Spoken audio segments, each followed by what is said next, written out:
السلام عليكم ورحمة الله. meeshan waxaan ka sii wadaynaa su'aalaha isweydiin jirna oo ku saabsanaa tarbiyada. maanta miiska waxaan noo saaran application-ka leeyahay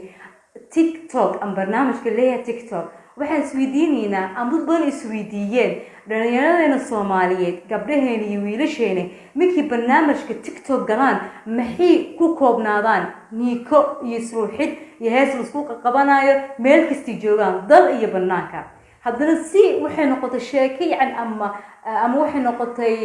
ficil oo caan ah yani si aad u foolxun badan oo dhaqankeena Soomaaliyeed ama xushmada annaga Soomaaliyeed lahaan jirnay ka hor imaanayo. su'aashaas waa su'aal muhiim. waxaan dhihi karnaa asbaabta keenta in ilmaheena wax kala waayaan inay soo bandhigaan bas inay suuxaan ama hees ku qabtaan waa 4 sabab.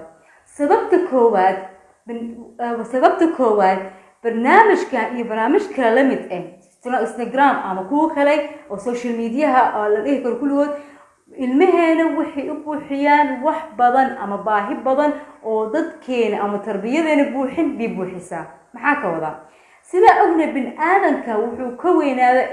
intaas rumeed wuxuu ka weynaadaa jirka wuxuu ka weynaadaa ruuxa wuxuu ka weynaadaa aqliga wuxuu ka weynaadaa nafsada. وانا قانا بدن كانوا جرك سووا وين هذا قف عنتا للصية عبتان في عمل للصية روحة دين يا قرآن عقلية اسكول يا معرفة وحنوصهرتي دنعة نفس الدا المهن سووا وين كران قف حكوا وين كان للصية جعل إنا لموجيو إنا محوها مركز مجلس للشيرة دقن كان الصومالي ده أو أضج بدن المهن وحاس وكوايا markan wuxuu bilaabay inuu raadiyo social media u galaya ama barnaamijka TikTok wuxuu fiirinayaa inuu helo jacayl ama waaba jirta alaaba jiraba la aqoonsado. wuxuu bilaabay inuu soo dhigo waxa aragteen iyo waxa kulligeen aragnay. taas wuxuu ka helayaa like wuxuu ka helayaa comment wuxuu la adaa jiro adaa qof shidan baa tahay. هذا فيرنا هيسي كل سوق قبانا بدنا وهيس الجعل وهيس ليس أمر هيس ده أذا قروح أذا جرو أذا لك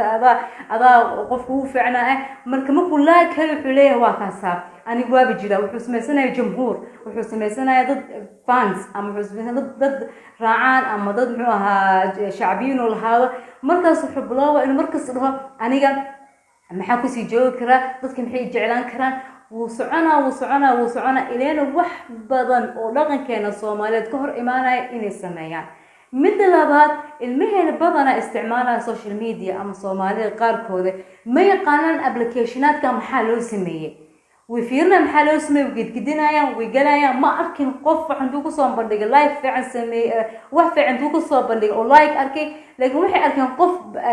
براك سمية أما سمية هاس سوق قبتي أما قبر جل كده صوم وجسي أمويل وأركن لايك بضحلة تم بلو سمية مركاني أنا صام بكون غاقيا. سبب تسدحات بالشدة الصوماليات وح كبحي أما وح كم كنا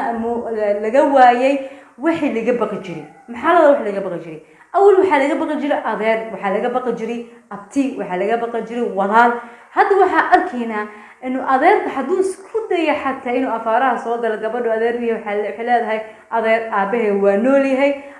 المها كوكبنا شامحها أنا إيدا أم حلا هي إن شاء الله ورقسي قد بها هي انتظرها أول وحلا حلمين جل أبتي يا بوس كبحي أذير با كبحي من القف كان وحو كبقايا مالا لا تو كبقي الدين وحو كبقى بن آدم كبلشدة اللي قبق جري وحنا قلت بلشدة واي أذيرك يا لواي أبتي يا لواي إن أذيرك يا لواي حتى تذكر حكي بقى جرين درسك معلمك وحاس روح لي يعني محايا قال ومركا وحنا قف كل يرنا يا أما جيس وحنا قنا وح بدن إنه برجوري أما وح بدن أنا جامس النام. سببت أفراد المهنة مو عضة أما تردش كأنا وح أمن سنة المهنة سفر عن مو جارن حشاد إن على العالية دقن إن على العالية سمعت إن على العالية إن وحن لقى الله يحضر وحسيات المهنة مو جارسي أم وي جارين واجارين لكن سنة لربي المهنة مو فهمين قبل إني جرك صوم بدك أم ويل صوم بدك أيوة سكوك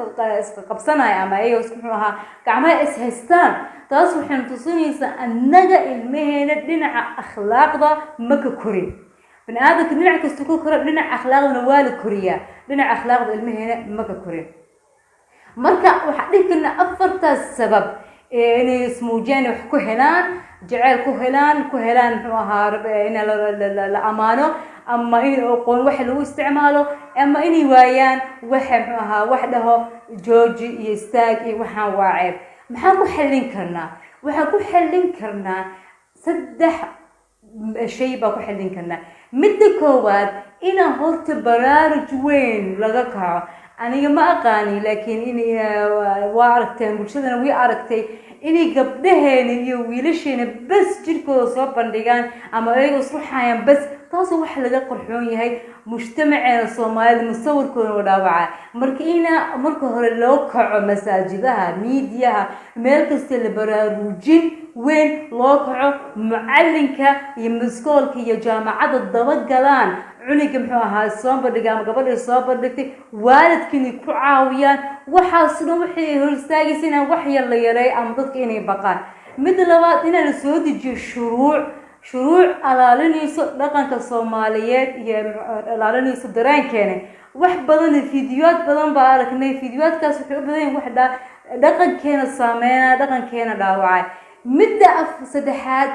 inuu ilmaha waxay ka imaadeen guri Soomaaliyeed waxay ka hoos imaadeen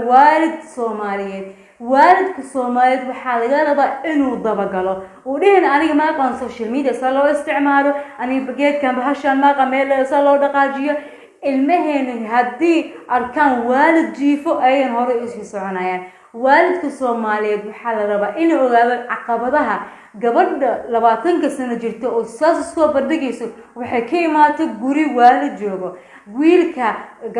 asaga soo bandhiga ma heesaas ku qabanay wuxuu ka imaaday guri waalid joogo mid ugu dambeeyay waxa leeyahay ilmaheena Soomaaliyeed wuxuu u baahan yihiin